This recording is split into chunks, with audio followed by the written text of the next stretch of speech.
ሰላም ጤና ይስጥልን የተከበራችሁ ተመልካቾቻችን ከጌዲዮ ቴሌቪዥን የሳቱን ዜና ይዘን ቀርበናል። ከዜናዎቹ ጋር እኔ አብነት አበበ ነኝ። በቅድሚያም አርዕስተ ዜና።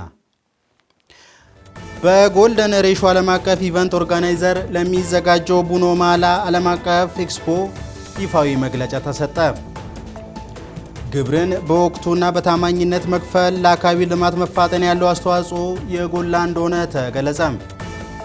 በጌዲዮ ዞን የሚገኙ የቱሪዝም መዳረሻ ስፍራዎች ከትውልድ ወደ ትውልድ እንዲሻገሩ አስፈላጊ ጥበቃ እየተደረገ እንደሚገኝ የአካባቢ ነዋሪዎች ገለጹ። የተከበራችሁ ተመልካቾቻችን በዜና ሰባታችን እነዚህንና ሌሎች ጉዳዮችን አካተን ወደ እናንተ የምናደርስ ነው የሚሆነው። እስከ መጨረሻው ቆይታችሁ ከኛ ጋር ይሁን። በቅድሚያም አጫጭር ዜናዎችን እናስቀድም።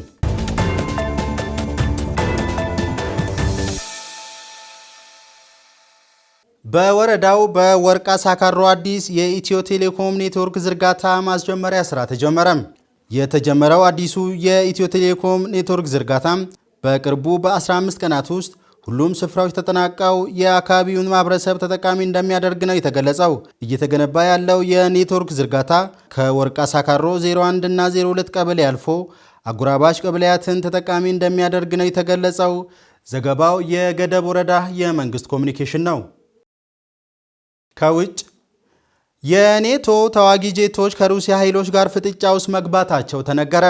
የሰሜን አትላንቲክ የጦር ጥምረት የሩሲያ ኑክሌር አቅም ያላቸው ቦምብ ጣዮች በፈጠሩት ስጋት ምክንያት የጦር ጄቶችን አሰማርቷል። የሩሲያ መከላከያ ሚኒስቴር ቲዩ-22 ኤም23 ረዥም ርቀት ቦምብ ጣዮች በኤስዩ-57 ጄቶች ታጅበው ለ4 ሰዓታት በዓለም አቀፍ የውሃ አካል ላይ ተልዕኳቸውን ፈጽመዋል የሚል መረጃ አጋርቷል። በባልቲክ ባህር ላይ የነበረውን እንቅስቃሴ ለመግታት ኔቶ ጄቶችን አሰማርቶ ስጋቱን ለመቀነስ ሞክሯልም ተብሏል። በኔቶና ሩሲያ መካከል በዚህ ቀጠና ላይ ከባድ ወታደራዊ ውጥረትም ታይተዋል ነው የተባለው። የጥምረቱ ጄቶች የሩሲያ ኃይሎች እንቅስቃሴ መለየት መቻላቸውንም ዘገባዎቹ ጠቁመዋል። ሞስኮ በረራዎቹ በዓለም አቀፍ የአየር ክልል አጠቃቀም ሕግ መሰረት ያደረገችው በረራ ነው ብትልም ኔቶ ስጋት ለመፍጠር የተደረገ ዘመቻ ነው በሚል ወቅሷል። ኢስቶኒያ፣ ላትቪያ እና ሊቱዌኒያ እንዲሁም ፊንላንድ ለዩክሬን ኃይሎች የአየር ክልላቸውን አሳልፈው እየሰጡ ነው በሚል መክሰሷም አይዘነጋም። በባልቲክ አካባቢ ያለውን ሀብት ለመቆጣጠር ኔቶ የራሱን ክልል እየፈጠረ ነው በሚል ፕሬዚዳንት ቪላዲሚር ፑቲን ይወቅሳሉ። ዘሚረርን ጠቅሶ ኤንቢሲ ኢትዮጵያ እንደዘገበው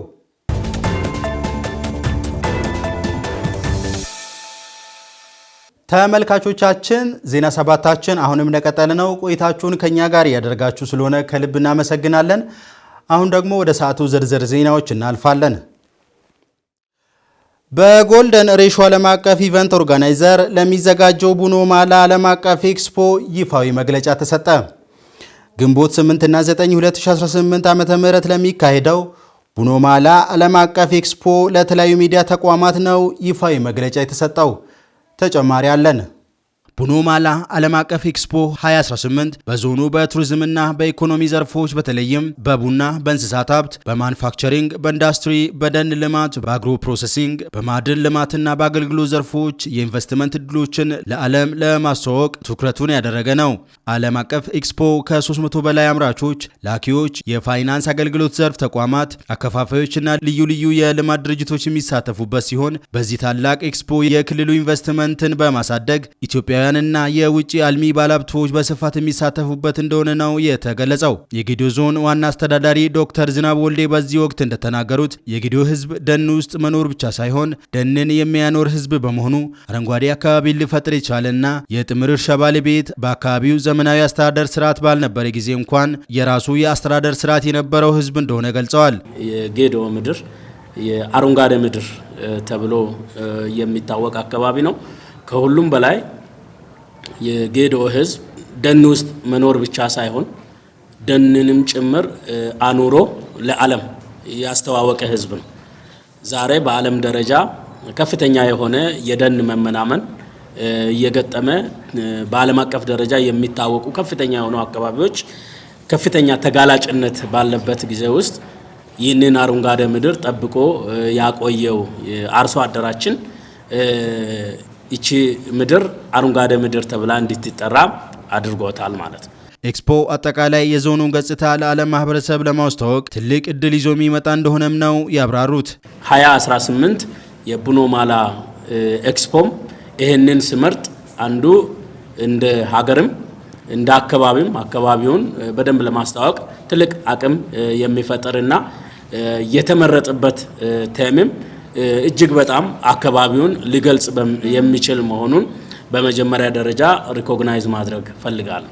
የዲላ ከተማ ከንቲባ ዶክተር መስፍን ደሚሴ በበኩላቸው ቡኖ ማላ ኤክስፖን ለማዘጋጀት የተፈለገበት ዋነኛው ዓላማም በዞኑና ብሎም በከተማ ያሉ የቱሪዝምና የኢኮኖሚ ጸጋዎችን ለማስተዋወቅ እንደሆነ ነው ያመላከቱት። ቡኖ ማላ ኤክስፖ በገደኦን ዞንና በዲላ ከተማ እንዲካሄድ በቅንጅት እንዲሰራ የተፈለገበት ዋናና መሰረታዊ ዓላማ ዞኑና ዲላ ከተማ አስተዳደር ያለውን እምቅ አቅም በወጉ በመገንዘብ እነኑ የተለያዩ በኢንቨስትመንት ዘርፍ ያሉ የተለያዩ ነጋዴዎች እንዲሁም አልሚ ባለሀብቶች እንዲሳተፉበትና ይህን ያለውን አቅም በመጠቀም ራሳቸውን ከመጥቀም ባለፈ አካባቢውንም ዞኑንም ከተማውንም ለማልማት ያለውን እምቅ ሀብት መጠቀም እንዲቻል ሁሉም እንዲረዳ እንዲገነዘብ ለማድረግ ተፈልጎ ነው።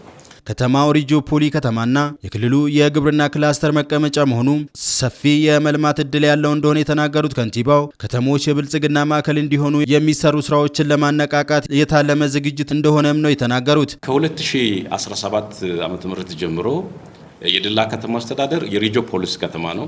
የደቡብ ኢትዮጵያ ክልል መንግስት የክልል መቀመጫ የሆነው የግብርና ክላስተር መቀመጫ ከተማ ነው። ከመሆኑም ጋር በተገናኘ ከፍተኛ የሆነ የኢንቨስትመንት ፍሰት፣ የንግድ መነቃቃት እና የተለያዩ ባለጉዳዮች እንዲሁም የቱሪስት አካላት ከሀገር ውስጥም ሆነ ከውጭ ሀገር በየጊዜ የሚመጡበትና ከፍተኛ ወደሆነ የእድገት ምህዋር ውስጥ እየገባ ያለው ከተማ ነው። ጌዲኦ የበለጸገ የባህል ሀብት ባለቤት እንደሆነ የገለጹት የጌዲኦ ዞን ቱሪዝም መምሪያ ኃላፊ አቶ እድሉ ታደሰ ይህንንም ቡኖ ማላ ኤክስፖን ተጠቅመው በስፋት ለማስተዋወቅ እቅድ እንዳላቸውም አንስተዋል። ዓለም አቀፍ ኤክስፖ መደረጉ ዋናው ፋይዳ የሚሆነው ሞር ዞናችንን በደንብ በማስተዋወቅ ያሉንን ጸጋዎችን በጋራ ለማልማት የቱሪዝም መዳረሻዎችንን በደንብ ለይተናል። በዩኔስኮ ከተመዘገቡት ውጪ የተለያዩ ተራራዎች፣ ፏፏቴዎች እና ዋሻዎች ያሉበት ዞን ነውና ከመንግስት ጎን በመሆን የተለያዩ ባለ ሀብቶች፣ ኢንቨስተሮች ከሀገር ውስጥም ከሀገር ውጭም ወደ ዞናችን በመምጣት በጋራ አጠቃላይ መንግስት ያስቀመጣቸውን እንደ ዞንም እንደ ከተማ አስተዳደርም እየድን ያለነውን ርቀት ከዚህ ኤክስፖ መነሻ በዚህ ኤክስፖ ታዳሚ ሆኖ የሚመጡ እንግዶች ወደ ዞናችን ጎራ ብሎ ዞናችንን በጋራ እንድናለማ ዞናችንን የቱሪዝም መዳረሻ እንድናደርግ ቅድም በስፋት ተነሳበት አግባብ ነው ያለው። ግብርን በወቅቱና በታማኝነት መክፈል ለአካባቢው ልማት መፋጠን ያለው አስተዋጽኦ የጎላ እንደሆነ ተገለጸ። የይርጋ ጨፌ ከተማ አስተዳደር ገቢዎች ጽሕፈት ቤት ኢኮኖሚው የሚያመነጨው ገቢ አሟጦ ለመሰብሰብ የበኩሉን እየተወጣ እንዳለ ተገልጿል። መብራቱ አበበ ተጨማሪ አለው። ግብርን በወቅቱና በታማኝነት በመክፈል ለአካባቢ ልማት መፋጠን ያለው አስተዋጽኦ የጎላ መሆኑን የይርጋ ጨፌ ከተማ አስተዳደር ገቢዎች ጽሕፈት ቤት አስታውቋል። በይርጋ ጨፌ ከተማ አስተዳደር በንግድ ስራ ላይ የተሰማሩ ግብር ከፋዮች እንደገለጹት የሚጠበቅባቸውን ግብር በወቅቱ በመክፈል የዜግነት ግዴታቸውን እየተወጡ መሆኑን ገልጸው በተሰማሩበት የንግድ ስራ ግብራቸውን በመክፈል ለአካባቢው ልማት የሚያደርጉትን አስተዋጽኦ እንዲያጠናክሩም ተናግረዋል። ያው ግብር የሚገበረው ለሀገር ልማት ለከተማዋ እድገት ነው። ያው በወቅቱ ደግሞ መገበር ጥቅሙ ወቅታዊ የሆኑ ልማቶችን በፍጥነት እንዲካሄዱ ይደረጋል። የግብር አከፋፈል ሁኔታው በጣም ጥሩ ነው፣ በጣም አሪፍ ነው፣ በጣም የተስተካከለ ነው። ግብራችንንም በአግባቡ እንገብራለን። ከገቢዎች መስሪያ ቤት ሰራተኞች ጋር እየተናበብን ያለውን ነገር በኃላፊነት ሄደን እንገብራለን። እንደውም ሳንጠየቅ ነው የምንገብረው። በዚሁ አሪፍ ነን እኛ። ሌላው ደግሞ ግብር ያው ለሀገራችን ነው፣ ለራሳችን ነው፣ ለህዝባችን ነው። እኛ በገበርነው ግብር ነው ይርጋ ጨፌ ከዚህ 3 እና 4 ዓመት ወዲህ ከፍተኛ ለውጥና ከፍተኛ የንግድ እንቅስቃሴ ያለባትና የለውጥ እንቅስቃሴ ያለባት ከተማ የሆነችው እኛ በመንገብረው ግብር ነው። ስለዚህ እኛ የምንገብረውን ግብር ዞረን በአይናችን እያየነው ስለሆነ በመገበራችን ደስተኛ ነን፣ ኩራት ይሰማናል። ግብር ከፋዎች የሚጠበቅበትን ግብር በወቅቱ በመክፈል ለሀገር እድገትና ለዜጎች ተጠቃሚነት የበኩሉን አስተዋጽኦ ማድረግ እንዳለባቸውን ገልጸው በከተማ አስተዳደሩ እየታየ ያለው ለውጥ አበረታች መሆኑን አንስተዋል። ግብር ለመሰረተ ልማት ነው። ግብር ካልከፈል መሰረተ ልማት ሊመጣ አይችልም። ከኔ የሚጠበቅብኝን ስከፍል ነው መሰረተ ልማት የሚሰራ። ያም ስል መሰረተ ልማት ለሚያስፈልገው ትምህርት ቤት፣ ጤና ጣቢያ፣ እንደገና የውሃ ምንጮች ግንባታ አንዳንድ ነገሮች መሰረተ ልማት ሲኖር በከፈልኩበት ሲሰራ ነው መሰረተ ልማትም የሚመጣ እኔም የሚለወጠው አገሪቷም የምትለወጠው ከተማም ሆነ ገጠር የሚለወጠው ከፍለን ስንወጣ ነው። ግብርን በአግባብ የመንግስት መክፈል ለመሰረተ ልማት ወሳኝና አማራጭ መሆኑን ሊያሳውቅ እወዳለሁ። እንደኔ ደግሞ ግብር ከፋዮችን ግብርን በአግባብና በወቅቱ መክፈል እንዳለባቸው ላሳስብ እወዳለሁኝ። እኛ የምንገብረው ደግሞ ለልጆቻችን ነው። ነገ ለልጆቻችን ነው የምናስቀምጠው።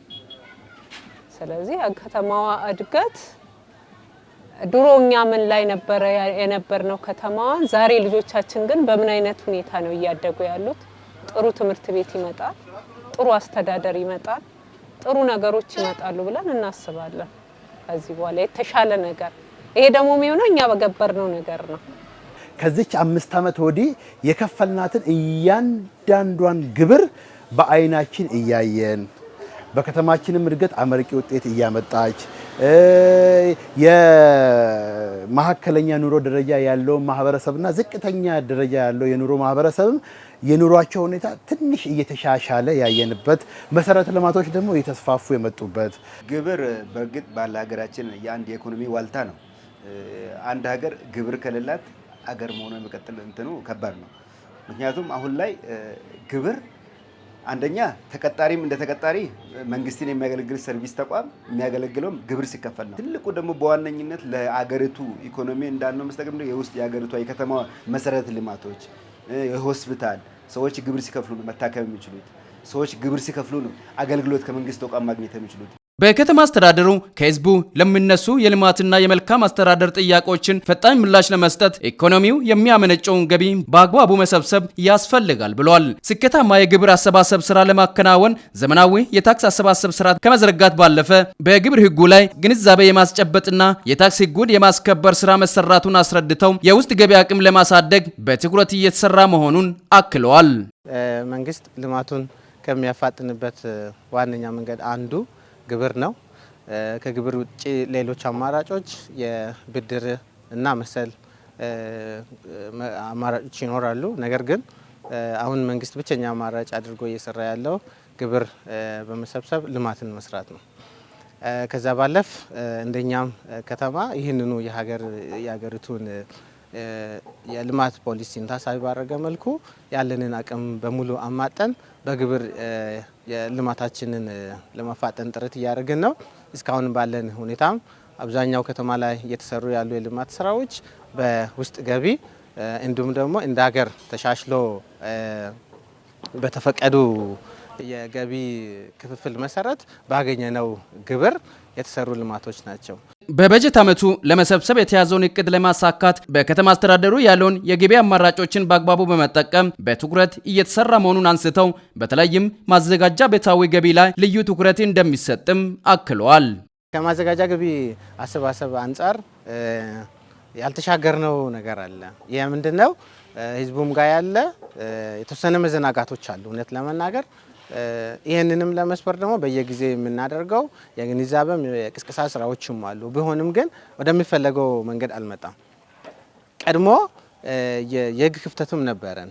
የህግ ክፍተት ስንል በምክር ቤት ላይ የምናጸድቀው የማዘጋጃ ቤት ገቢ ምጣኔ ደንቦች አሉ። እሱ ላይ ክፍተት ነበረን። ምንድነው የምለው የማዘጋጃ ቤት ግብር መክፈያ ጊዜ አመቱን በአመቱ ይላል፣ በጀት አመቱ ሙሉ ይላል። ያ ማለት ምን ማለት ነው? እስከ ሰኔ 30 ሰው መክፈል ይችላል ማለት ነው በበጀት አመቱ።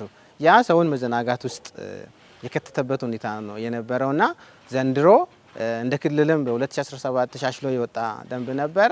እኛም አጽድቀናል። 2017 ናሳ አካባቢ ያጸደቅነው ደንብ አለ። ይሄ ምንድነው የሚለው ማዘጋጃ ቤታዊ ግብር የመክፈያ ወቅት እስከ ጥቅምት 30 ነው ይላል። በበጀት አመቱ እስከ ጥቅምት 30። ጥቅምት 30 አለፈ ማለት ነዋሪው ይቀጣል ማለት ነው። ይሄንን እያስገነዘብ ነው። ዘንድሮ ትንሽ የመሻሻሎች አሉ። መደበኛን ግብር ሐምሌ 1 ላይ እንደሚከፍል ማዘጋጃ ቤትንም በዛ ልክ የመክፈሉ ዝንባሌ አልነበረም። ዘንድሮ የተሻሉ ፕሮግረሶች ነበሩን። ሆኖም ግን አሁንም ያልከፈሉ ብዙ የይዞታ ባለቤቶች አሉን ማለት ነው። ይህንንም በቀጣዩ ስራ ይጠብቀናል። ህዝቡም ግን እዳው እንዳይከማች መደበኛውን ግብር እንደሚከፍል ሐምሌ 1 ሲደርስ የመክፈያ ጊዜ ደርሷል ብሎ በነቂስ ወጥቶ መክፈል አለበት። ተማሪዎች ለትምህርት በቂ ትኩረት ባለመስጠት ተግተው አለማጥናታቸው በክልላዊ ፈተና ዝቅተኛ ውጤት እንዲያስመዘግቡ ምክንያት እየሆነ እንደሚገኝ ተገለጸም። በዲላ ከተማ አስተዳደር ሀሮሬሳ አንደኛ ደረጃ ትምህርት ቤት የተማሪዎች ተነሳሽነት አለመኖር በክልላዊ ፈተና ዝቅተኛ ውጤት እንዲመዘገብ እክል ከሚሆኑ ምክንያቶች ቀዳሚ እንደሆነ ተገልጿል። በረከት ጅግሱ ያዘጋጀው ዘገባ እንደሚከተለው ይቀርባል። በዲላ ከተማ አስተዳደር ሀሮሬሳ አንደኛ ደረጃ ትምህርት ቤት የተማሪዎች ተነሳሽነት አለመኖር በክልላዊ ፈተና ዝቅተኛ ውጤት እንዲመዘገብ እክል ከሚሆኑ ምክንያቶች ቀዳሚ እንደሆነ ነው የተገለጸው። በትርፍ ሰዓት በማጥናትና ቲቶሪያል በመከታተል በምዘና ጥሩ ውጤት ለማስመዝገብ የሚጠበቅባቸውን ጥረት እያደረጉ መሆናቸውን ተማሪዎች ተናግረዋል። ከኢሮብ ጀምሬ ትምህርት ቤትም እየመጣው እስከ አርብ ማለት ነው እስከ አርብ እየመጣው ደግሞ በቅዳሜ ባለኝ በቲቶር ትምህርት እየተማርኩኝ በጥሩ ሁኔታ በየትም በሚቀመጥበት እያጠናውኝ ይገኛለሁ። በጣም ይሄን ደግሞ ለማለፍ የጥናት ዘዴንም እያስተካከልኩ ካሁንም በኋላ ደግሞ ለትንሽ ለቀረችኝ ጊዜ እያጠናው ነው ማለት ነው። በትርፍ ሰዓቴ ምናምን አጠናለሁ። ክላስም እየመጣው የተለያየ ቲቶሪያልም ሳልቀር እየተማርኩኝ ነው፣ እያጠናውኝ ነው። ስለዚህ በወዱ ቅድመ ዝግጅት እያደረኩኝ ይገኛሉ። ከሰኞ እስከ ቅዳሜ በማስተማር የተሻለ ውጤት እንዲመዘገብ ጥረት እያደረጉ እንደሚገኙ የገለጹት የትምህርት ቤቱ መምህራን ለመማር ማስተማር ትምህርት ቤቱ ምቹ ሁኔታን ፈጥሯል ሲሉም አብራርተዋል። ደፋ ቀና እያለን አሁንም እየሰራን ነው። እስከ እሁድ ብቻ ነው የምናርፈው። ስለዚህ ከሰኞ ጀምሮ እስከ ቅዳሜ እየሰራን እንገኛለን። በዚህ ጥሩ ውጤት እናስመዘግባለን ብለን እናስባለን። ክፍል ወደ ክፍል በጥሩ ውጤት እንዲያልፍ እያንዳንዱ መምህር ያለውን እውቀቱን ተጠቅሞ አንደኛ ጥሩ ኦፖርቹኒቲም ትምህርት ቤቱ ሰጥቶናል። ለምሳሌ ቅዳሜ ከሰኞ እስከ አርብ ከሰራን በኋላ ከቅዳሜ ከ2 ሰዓት እስከ 5 ሰዓት 3 መምህር ይውላል። ይሄ በትምህርት ቤቱ የተከፍቶ እየተሰራ ያለ ከሰከንድ ሴሜስተር ጀምሮ ያለ ነገር ነው። ሁለተኛ ነገር ከእያንዳንዱ ሳብጀክት ጥያቄ ይወጣና ጥያቄ የወጣውን ከተማሪ ጋር አብረን ይሄ ጥያቄ መልሱ ይሄ ነበር። አሁን አራቱንም ምርጫ ነው የተሰራ ያለው። ለምሳሌ ሚኒስትሪ ሲሰራ አራቱም ምርጫ ኤ ከሆነ ኤ ለምንድን ነው የሆነው? ቢ ያልሆነበት ምክንያት ይሄ ነው። ሲ ያልሆነበት ምክንያት ይሄ ነው እያልን እያብራራን እየሰራን ያለ ነው። ሚኒስትሪ ከ2016 ጀምሮ የ7 እና 8ን መያዝ ጀምሯል። ይሄንን የተማሪ ውጤት ለማሻሻል ከትምህርት ቤቱ ጋር ሆነን በተሰጠን እድል የተሰጠንን ጊዜ ሙሉ ለሙሉ አማጠን ተጠቅመን ተማሪ ውጤታማ ሆኖ እንዲያልፍ ሁላችንም ይሁድ ብቻ ነው ያለችን ረፍት ቅዳሜንም እናስተምራለን። ያላሰለሰ ጥረት አድርገን ለትምህርት ቤቱም እንደ ዲላ ከተማም የተሻለ ውጤት እናመጣለን ብዬ አስባለሁ። የትምህርት ቤቱ ርዕሰ መምህር ከመምህራን ጋር በመቀናጀት የክፍለ ጊዜ ብክነት እንዳይኖር በማድረግና የማጠናከሪያ ትምህርት በመስጠት ለክልላዊ ፈተና ተማሪዎች ዝግጅት ላይ መሆናቸውን ጠቅሰው የግል ተነሳሽነት አለመኖር ውጤቱን ዝቅ እንደሚያደርግና አሳሳቢ እንደሚያደርገውም አመላክተዋል። ትምህርት ቤቱ እየሰራ ያለ ስራ አንደኛ በተማሪዎች አእምሮ ላይ አመለካከት ላይ የግንዛቤ ስራ መስራት ነው። እሱንም ደግሞ ሰፊ ውይይት ከተማሪዎች ጋር አድርገናል። በሁለተኛ ደረጃ ደግሞ ከሚያስተምሩ መምህራን ጋር የጋራ መግባባት ላይ በመድረስ በየሳምንቱ ወይንም ሁል ጊዜ ቅዳሜና ከፈረቃቸው ውጪ ደግሞ የድጋፍ ወይንም ደግሞ ቲቶሪያል ማጠናከሪያ ትምህርት እየሰጠን እንገኛለን ማለት ነው። ለ2018 ትምህርት ዘመን የቀረነው ጊዜ አሁን በጣም አጭር ከመሆኑ የተነሳ ከወትሮም በደንብ ተማሪዎች እንዲያነቡ እንዲያጠኑ ትልቁን ድርሻ የሚይዘው ተማሪ ስለሆነ ተማሪ በደንብ እንዲዘጋጅ በደንብ እንዲያነብና ከትምህርት ገበታ እያንዳንዱ ተማሪ ሳይቀር ለራስ ውጤት ሲል ለሀገርም ለመንግስትም ይጠቅማልና በደንብ ትምህርታቸውን እንዲከታተሉ ለተማሪ ይህንን መልእክት አስተላልፋለሁ። ወላጆችም ደግሞ በዛው መልክ ተማሪዎቻቸውን ልጆቻቸውን እቤት ካሁን በኋላ በቀረ ጊዜ ላይ በደንብ እንዲያስጠኑ በደንብ እንዲከታተሉ አደራ ይላለሁ። በጌዲዮ ዞን የሚገኙ የቱሪዝም መዳረሻ ስፍራዎች ከትውልድ ወደ ትውልድ እንዲሻገሩ አስፈላጊ ጥበቃ እየተደረገ እንደሚገኝ ነዋሪዎች ገለጹ። በተያዘው በጀት ዓመት ከ1200 በላይ የሚሆኑ የሀገር ውስጥና የውጭ ቱሪስቶች በዞኑ የሚገኙ የቱሪዝም መዳረሻዎችን መጎብኘታቸውን የዞኑ ቱሪዝም መምሪያ ገልጿል። ማሙሽ ሳስ ያዘጋጀውን ዘገባ አማኑኤል ታምራት እንደሚከተለው ያቀርበዋል። በጌዴኦ ዞን በርካታ የተፈጥሮና ሰው ሰራሽ ታሪካዊ ቦታዎች የሚገኙ ሲሆን በምስራቅ አፍሪካ ብቻ ይገኛሉ ተብሎ ከሚገመቱት ከ10,000 በላይ ትክል ድንጋዮች መካከል ከ6,000 በላይ የሚሆኑ ትክል ድንጋዮች በጌዴኦ ዞን ይገኛሉ። ለቅርሶቹ ከአካባቢ ማህበረሰብ ጋር በመሆን አስፈላጊ ጥበቃ እያደረጉ መሆናቸውን የገለጹት ነዋሪዎቹ መንግስት መሰረተ ልማት ማሟላት አለበት ሲሉም ጠይቀዋል። በዞኑ 8 በዩኔስኮ የተመዘገቡ የተለያዩ ቦታዎች እንደሚገኙ የዞኑ ቱሪዝም መምሪያ ኃላፊ አስረድተዋል። ከአካባቢ ጥበቃ ጋር ሆነን ሰው እንዳይነካ ከብት እንዳይገባ በጥሩ ሁኔታ ተንከባክበን ነው የምንጠብቀው። መሰረተ ልማት መጀመሪያ መንገድ ነው። መንገድ ጥሩ ከሆነ መኪና መግባትና መውጣት ጥሩ ነው። ቱሪስቶች በየቀኑ ይመጣል። አሁን ሳምንትን በወርም አይመጡም። አካባቢ ሰዎች ጋር ከቀበሌ እስከ ዞን ድረስ የቅርስ ጥበቃ ኮሚቴዎች አሉ። እነዚህ ቅርስ ጥበቃ ኮሚቴዎች በቀበሌ ደረጃ በሊቀመንበሩ የሚመራ ነው። በወረዳ ደረጃ ደግሞ በአስተዳዳሪ የሚመራና ባህል ቱሪዝም ደግሞ በምክትል ሰብሳቢነት የሚመራ በዚህ ሂደት እንዲጠበቅ የራሱ ህግ አውጥቷል። በአካባቢ ህግም በዓለም አቀፍ ህግም እየተጠበቀ ያለው ነው። የጌዴኦ ዞን በአጠቃላይ ሙሉ በሙሉ ብሎ መውሰድ በሚቻል መንገድ የቱሪዝም ማዕከል ናት። ራሷ ዞንና ቱሪዝም ናት ብለን ነው የምንነሳ። 4 ወረዳ ላይ ይርጋ ጨፌ ወረዳ፣ ወናጎ ወረዳ፣ ዲላ ዙራ ወረዳና ቡሌ ወረዳ ላይ ወደ 8 ሳይቶች በተባበሩት መንግስታት በትምህርት በሳይንስና በባህል ድርጅት ወይም በእንግሊዝኛ አብሪቬሽን ዩኔስኮ በምንለው ላይ የተመዘገበ ዞን ነው። ከኮሮና ወረርሽኝ በኋላ የቱሪዝም አገልግሎት መቀዛቀዙን የተናገሩት የአካባቢ ነዋሪዎች ዘርፉን ለማነቃቃት ብሎም ከዘርፉ ተጠቃሚነትን ለማረጋገጥ ትኩረት ተሰጥቶ ሊሰራ እንደሚገባም አመላክተዋል። ከዛ የመጣ ገቢ ለአካባቢም ውሃ ተሰርቶ ለአካባቢም እየጠቀመ ነው፣ ለዞንም ለወረዳም እየጠቀመ ነው። ከዛ የሚመጣ ገቢ ቱሪስት እዚህ ከፍሎ የሚወጣው ብር ያው ለአካባቢም እየጠቀመ ነው። ከመስከረም እስከ ታኅሳስ ድረስ ነጮች እየመጡ እየጎበኙ ነው። ኢትዮጵያ ውስጥም ያሉም እየጎበኙ ነው። ኮሮና ከመምጣቱ በፊት በጣም ብዙ ቱሪስት ማለት እኔ እስከማውቀው 2005 ላይ ከፍተኛ ቁጥር 202 አካባቢ የተመዘገበበት አለ የውጭው ማለት ነው። ከዛ በኋላ ግን ቀንሶ በኮሮና ሰዓት አንድ ሰው ብቻ የመጣበት አጋጣሚ አለ። ከዛ ቀጥሎ ደግሞ አሁን የንሰራራ ነው የሚገኘው። እዚህ አካባቢ ውብ ሆኖ ከሌሎቹ አንደኛ የእንግዳ ማረፊያ መኖር አለበት፣ ይሄ ቦታ ማመር አለበት።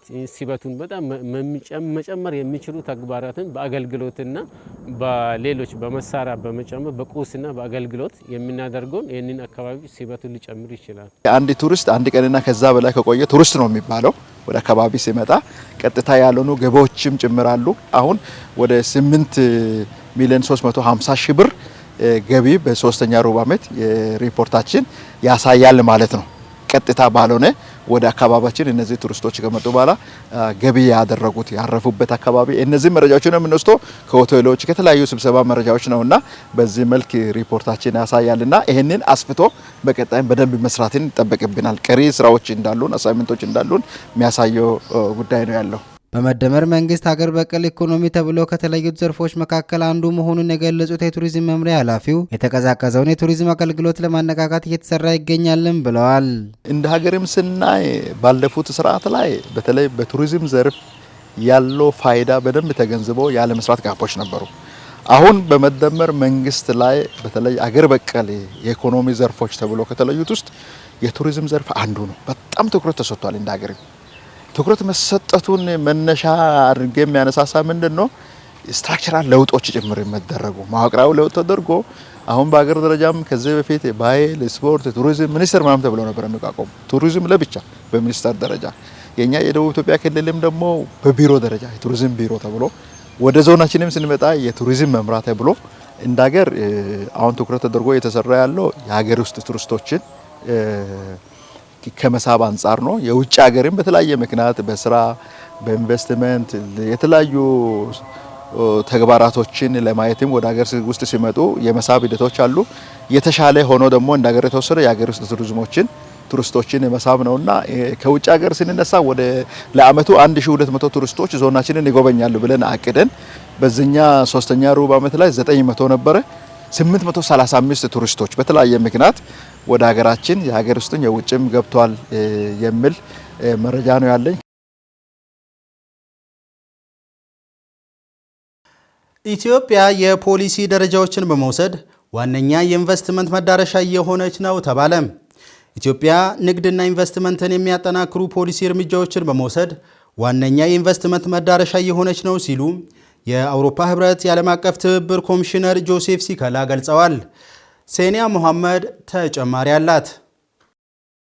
የአውሮፓ ህብረትና ኢትዮጵያ የቢዝነስ ፎረም ዓለም አቀፍ የገበያ መግቢያ አቅምን መጠቀም በሚል መሪ ሀሳብ በአዲስ አበባ እየተካሄደ ነው። የአውሮፓ ህብረት ዓለም አቀፍ ትብብር ኮሚሽነር ጆሴፍ ሲከላ በዚሁ ወቅት እንደገለጹት ኢትዮጵያ የአፍሪካ ህብረት መስራች የቡና መገኛ ለኢንቨስትመንት ምቹ የሆነች ታሪካዊ ሀገር ናት። ኢትዮጵያ ንግድና ኢንቨስትመንትን የሚያጠናክሩ የፖሊሲ እርምጃዎችን በመውሰድ መዳረሻው የት እንደሆነ በግልጽ አሳይታለች ብለዋል። የአውሮፓ ህብረት ደረጃቸውን የጠበቁ የመሰረተ ልማትና የዲጂታል መሰረተ ልማት ይፈልጋል ያሉት ኮሚሽነሩ ህብረቱ በገጠር መሰረተ ልማት ግንባታ የሚያደርገውን ድጋፍ አጠናክሮ እንደሚቀጥል ገልጸዋል። የአውሮፓ ህብረትና ኢትዮጵያ ቢዝነስ ፎረም በንግድ ድርጅቶች መካከል እንዲሁም በመንግስትና በንግድ ድርጅቶች መካከል ገንቢ ውይይት ማድረግ እንደሚያስችል ተናግረዋል። ኢትዮጵያ ተጨባጭ ለውጥ የሚያመጣ የኢኮኖሚ ሪፎርም ማድረጓንም ኮሚሽነሩ ገልጸዋል። ዛሬ ከአውሮፓ ህብረት ጋር ከበጀት ድጋፍ ስምምነቱ ባሻገር የ150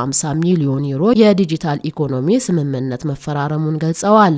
ይህም በዲጂታል መሰረተ ልማት ክህሎትና አስተዳደር በጋራ ማዕቀፍ ላይ የተመሰረተ መሆኑን አብራርተዋል። የአፍሪካ አህጉራዊ ነጻ የንግድ ቀጣና ዋና ጸሐፊ ወሞኬሌ ሜኔ አፍሪካ ከ4000 በላይ የአውሮፓ ኩባንያዎች በማሳተፍ በዓለም ቀዳሚዎች መሆናቸውን ገልጸዋል። ይህ ትብብር በአፍሪካ አህጉራዊ ነጻ የንግድ ቀጣና ተጠናክሮ እንደሚቀጥል ገልጸው የተበጣጠሰ የእሴት ሰንሰለት ባለው የዓለም ገበያ በአፍሪካ የበለጠ ተጠቃሚ ይሆናል ብለዋል። ኢትዮጵያ የቢዝነስ ስራዎችን የሚያቀላጥፉ የጉምሩክና የፋይናንስ ስርዓቷን እያዘመነች መሆኑን ጠቅሰው የዲጂታል ክፍያ ስርዓት መፈጠሩን ገልጸዋል። የኢትዮጵያ መንግስት ትርጉም ያለው ሪፎርም በማድረግ ሀገሪቷን በአፍሪካ ባለ ግዙፍ ኢኮኖሚ ባለቤት አድርጓታል ብለዋል። የኢትዮጵያ የኢኮኖሚ ሪፎርም ቁልፍ የፋይናንስ ተቋማትን አቅም በማጠናከር የተሳለጠ የንግድና ኢንቨስትመንት ፍሰት እንዲኖር ያስችላል ብለዋል።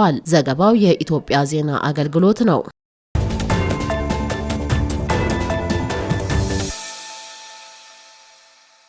ተመልካቾቻችን ዜና ሰባታችን አሁንም ቀጥሏል። አሁን ደግሞ ወደ ዓለም አቀፉ ትንታኔ ዘገባዎች እናልፋለን። ኢራን አሁንም ቢሆን ከ60 በመቶ በላይ የሚሆኑ የሚሳኤል ማስወንጨፊያዎቿንና ወደ 40 በመቶ የሚጠጋውን የጥቃት ድሮን ክምችቷን ዝግጁ አድርጋለች ተብሏል። አብዛኛዎቹ የአውሮፓ ህብረት አባል ሀገራት ኢራን ጥቃቷን ወደ ሌሎች የመካከለኛ ምስራቅ ሀገራት ማስፋቷን አውግዘዋል። ለዓለም አቀፉ ትንታኔ ዘገባ ደመላሽ ጉልማ። አንዴ ቀዝቀዝ አንዴ ደግሞ ጋም እያለ ባለው በመካከለኛው ምስራቅ ጦርነት ዓለማችን ከፍተኛ ስጋት ላይ ትገኛለች። ጦርነቱ ከቀን ወደ ቀን እየጨመረ ነው። የአየርና የሚሳኤል ጥቃቶች እንዲሁም በተወካይ በሆኑት ሂዝቦላ ሀውቲ በኩል የሚካሄዱ በመሆናቸው ክልሉን ወደ ሰፊ ግጭት እያመሩት ነው እየተባለ ነው። የኢራን ጠቅላይ መሪ አያቶላ አሊ ሁመኒ በጥቃቱ ተገለው በምላሹ ኢራን በርካታ የባህር ሰላጤ ሀገራት ላይ ሚሳኤልና ሰው አልባ አውሮፕላኖችን በመጠቀም ትልቅ ውርጅብኝ አካሂዳለች። የኢራን የኒኩሌር ፕሮግራም በክልሉ ውስጥ የምትደግፋቸው ታጣቂ ቡድኖችና የእስራኤል ደህንነት ጉዳይ ዋና የግጭቱ መነሻ ምክንያቶች እንደሆኑም ተነግሯል። አሜሪካ ደግሞ እንደ እስራኤል ቅርብ አጋር በፖለቲካዊና በወታደራዊ ድጋፍ ተሳትፎ እያደረገች ነው። ይህ ሁኔታ ክልሉን በቀላሉ ሊነድ የሚችል የጭድ ክምር አድርጎታል። በጋዛ ሰርጥ በፊትም ቢሆን እስራኤልና ሐማስ ባደረጉት ጦርነት በ10 ሺዎች የሚቆጠሩ ሰዎች ሕይወት ጠፍቷል። ሕፃናትና ሴቶች ዋነኛ የጉዳቱ ሰለባዎች ነበሩ። በሚሊዮኖች የሚቆጠሩ ሰዎች ከቤታቸው ተፈናቅለው በአስቸጋሪ ሁኔታ ውስጥ እየኖሩ ነው። የምግብ የውሃና የመድኃኒት እጥረቱም ከባድ እንደሆነ ተነግሯል። በሊባኖስ ደግሞ በሂዝቦላና በእስራኤል መካከል የሚካሄዱ ግጭቶች የክልሉን አደጋ አባብሰውት ቆይቷል። በሶሪያ ውስጥ የተለያዩ የአየር ጥቃቶች ተመዝግበዋል። ይህ ሁሉ ቀውስ ሳይስተካከል ቀጠናው ወደ አዲስ ጦርነት ያመራው። ይህ ግጭት በቀጠናው ብቻ አይቆምም። የነዳጅ ዋጋ መጨመር፣ የንግድ መንገዶች መዘጋትና የፖለቲካዊ ውጥረቶች መጨመርን በማስከተል በዓለም አቀፍ ደረጃ ተጽዕኖ እጅግ ከፍተኛ ሆኗል። ተንታኞች እንደሚሉ ግጭቱ ከቀጠለም ወደ ሰፊ ክልላዊ ጦርነት ሊለወጥ ይችላል ብለዋል። ነገር ግን ዲፕሎማሲና የዓለም ግፊት ከተጠናከረ ባለበት ሊቆም የሚችልበት የራሱ አዝማሚያን አሳይቷል። በተደጋጋሚ እንደሚባለው በጦርነቱ ተጎጂ የሚሆኑት ንጹሃን እንጂ ፖለቲከኞች አይደሉም። ይህ ቀውስ በአካባቢ ብቻ የሚቆም አይደለም፣ ዓለም አቀፍ ደህንነትና ኢኮኖሚንም በቀጥታ የሚነካ ሆኗል። ንጹሃን ደግሞ የችግሩ ቀዳሚ ተጠቂ መሆናቸው እንደዚሁ ታይቷል። የእስራኤልና የኢራን የቀድሞ ግንኙነታቸው መጥፎ እንዳልነበረ ይታወቃል። እስራኤል በ1948 ስትመሰረት ኢራን በዛን ጊዜ በንጉስ መሐመድ ራዛ ፓህላቪ እየተመራች ነበር። ግንኙነታቸው መልካም የሚባል እንደነበረም ይነገራል። የንግድና የደህንነት ትብብርም ነበራቸው። በዚህም ኢራን ለእስራኤል ነዳጅ እየሸጠች ገንዘብ ትሰበስብም ነበር። ግንኙነታቸው መሻከር የጀመረው በ1979 የኢራን እስላማዊ አብዮት ከተካሄደ በኋላ ነው። አብዮቱ ሁሉንም ነገር ቀየረው። አዲሱ የእስላማዊ መንግስት መሪ ሮሃላ ሆማኒ እስራኤልን ህጋዊ ሀገር አይደለችም ብሎ አወጀም። ከዚያን ጀምሮ ኢራንና እስራኤል ጠላት ሆኑ። ኢራን እስራኤልን የሚቃወሙ ቡድኖች ማለትም በሊባኖስ ያለውን ሂዝቦላና በጋዛ ያለውን ሐማስ ታጣቂ ቡድኖችን መደገፍ ጀመረች። በተጨማሪም ኢራን የምታካሄደው የኒኩሌር ፕሮግራም ሁለቱ ሀገራት በአይነ ቁራኛ እንዲታዩ አድርጓቸዋል። ከ1990ዎቹ መጀመሪያ እስከ ዛሬ ድረስ እስራኤል የኢራን ኒኩሌር ፕሮግራም እንደ ህልውና አደጋ ትመለከታለች። ብዙ ጊዜ ሁለቱ ሀገራት በሶሪያና በሌሎች ሀገሮች በተዘዋዋሪ መንገድ ጦርነት አካሂዷል። አሜሪካና እስራኤል በኢራን ላይ ለሚያደርሱት የተቀናጀ ጥቃት በባህረ ሰላጤው ሀገራት ውስጥ በሚገኙ የዋሽንግተን ወታደራዊ ይዞታዎችና ሌሎች ኢላማዎች ላይ የአጸፋ ጥቃት እየፈጸመች የምትገኘው ኢራን የሆርሙዝ ሰርጥን ዘግታለች። የኢራን አብዮታዊ ዘብ ከፍተኛ ባለስልጣን እንዳስታወቀው በዚህ ሰርጥ ለማለፍ የሚሞክር ማንኛውም መርከብ በእሳት ይጋያል ሲሉም አስጠንቅቀዋል። የኢራን እርምጃ ዓለም አቀፍ የኤነርጂ አቅርቦት አደጋ ላይ የጣለ ሲሆን በዓለም አቀፍ የነዳጅ ገበያ ላይ ከፍተኛ መናወጥ ፈጥሯል። የሰርጡ መዘጋት የዓለምን በተለይም የአፍሪካን ህልውና አደጋ ላይ መጣሉ ታይቷል። በባህር ሰርጡ የሚከሰት ማንኛውም አይነት መስተጓጎል በዓለም አቀፍ ደረጃ የነዳጅ አቅርቦት ላይ ከፍተኛ መዘግየቶችን እንዳስከተለም ታይቷል። ይህም በመላው ዓለም የዋጋ ንረት እንዲፈጠር አድርጓል። የአሜሪካ የኤነርጂ መረጃ አስተዳደር ይፋ ባደረገው መረጃም በሰርጡ በ2003 ብቻ በቀን 20 ሚሊዮን በርሚል ነዳጅ እንዳለፈ የሚገመት ሲሆን ይህም በዓመት ወደ 600 ቢሊዮን ዶላር የሚገመት የነዳጅ ንግድ በባህር መስመሩ ላይ ይጓጓዛል ማለት ነው። በሰርጡ ከዓለም ነዳጅ ዘይት 20 በመቶ እና ከፈሳሽ ጋዝ 1/3 ይተላለፍበታል። የኢራቅ የነዳጅ ሚኒስትር በበኩሉ የሆርሙዝ የባህር ዳርቻ በመስተጓጎሉና ወደ ባህረ ሰላጤው የሚገቡ የነዳጅ ማመላሻ መርከቦች እጥረት በመኖሩ የድፍድፍ ዘይት ዋጋ በዓለም አቀፍ ደረጃ እንዲጨምር በማድረጉ ቁልፍ በሆኑ የነዳጅ ማውጫ ውስጥ ምርት እንደሚያቆምም አስታውቋል። አብዛኛዎቹ የአውሮፓ ህብረት አባል ሀገራት ኢራን ጥቃቱን ወደ ሌሎች መካከለኛ ምስራቅ ሀገራት ማስፋፋቷን አውግዟል። አሜሪካና እስራኤል በጋራ በኢራን ላይ የሚያካሂዱት ድብደባ ላይ ግን አስተያየት ከመስጠት ተቆጥበዋል። ሩሲያ፣ አሜሪካና እስራኤል የአረብ ሀገራትን ወደ ጦርነት ለመጎተት እየሞከሩ ነው ስትል ሁለቱ ሀገራት መውቀሷን ዘግበዋል። የሩሲያ የውጭ ጉዳይ ሚኒስትር ባወጣው መግለጫ አሜሪካና እስራኤል ሆን ብለው ኢራንን በአንዳንድ የአረብ ሀገራት ኢላማዎች ላይ የበቀል ጥቃት እንድትፈጽም ቀስቅሰዋታል። ይህም በሰውና በቁሳቁስ ላይ ጉዳት ደርሷል። በዚህም ሩሲያ አዝናለች ነው ያሉት።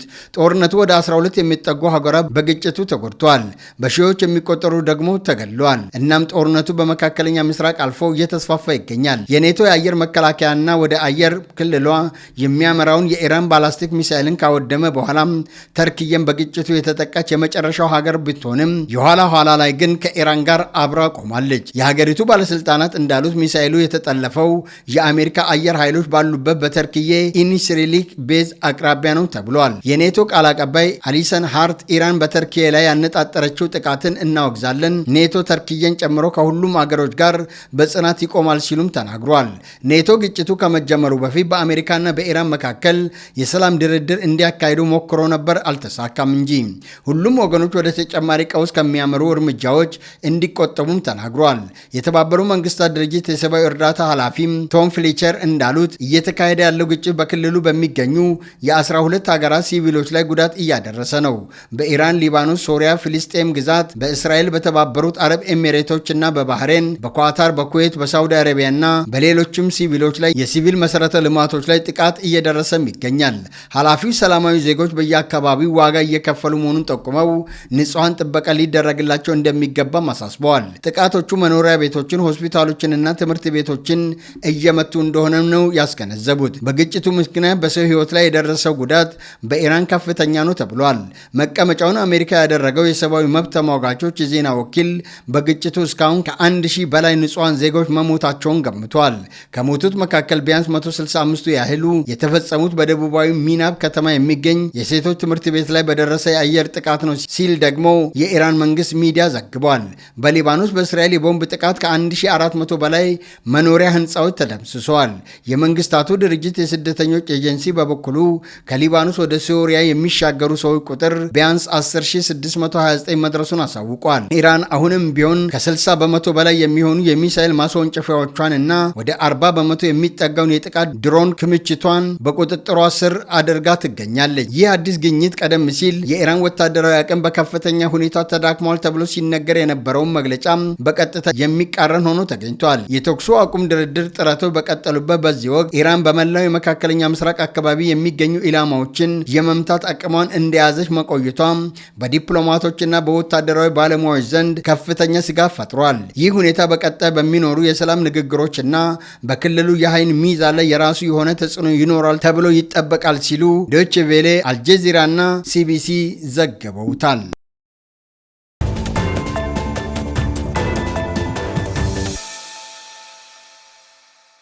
ተመልካቾቻችን ዜና ሰባታችንን ከማጠቃለላችን በፊት አርዕስተ ዜናዎቹን በድጋሚ እናስታውሳችሁ።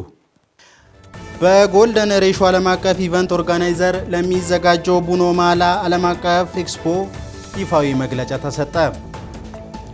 ግብርን በወቅቱና በታማኝነት መክፈል ለአካባቢ ልማት መፋጠን ያለው አስተዋጽኦ የጎላ እንደሆነ ተገለጸ። በጌዲዮ ዞን የሚገኙ የቱሪዝም መዳረሻ ስፍራዎች ከትውልድ ወደ ትውልድ እንዲሻገሩ አስፈላጊ ጥበቃ እየተደረገ እንደሚገኝ የአካባቢ ነዋሪዎች ገለጹ። ተመልካቾቻችን እነዚህንና ሌሎች ተጨማሪ ጉዳዮችን ወደ እናንተ ያደረስንበት ዜና ሰባታችን ይህንን ይመስል ነበር። ዜናዎቹን እየመራሁ ነው አብነት አበበ ከመላ ስቱዲዮ ባለሙያዎች ጋር ቆይታ አደረግን።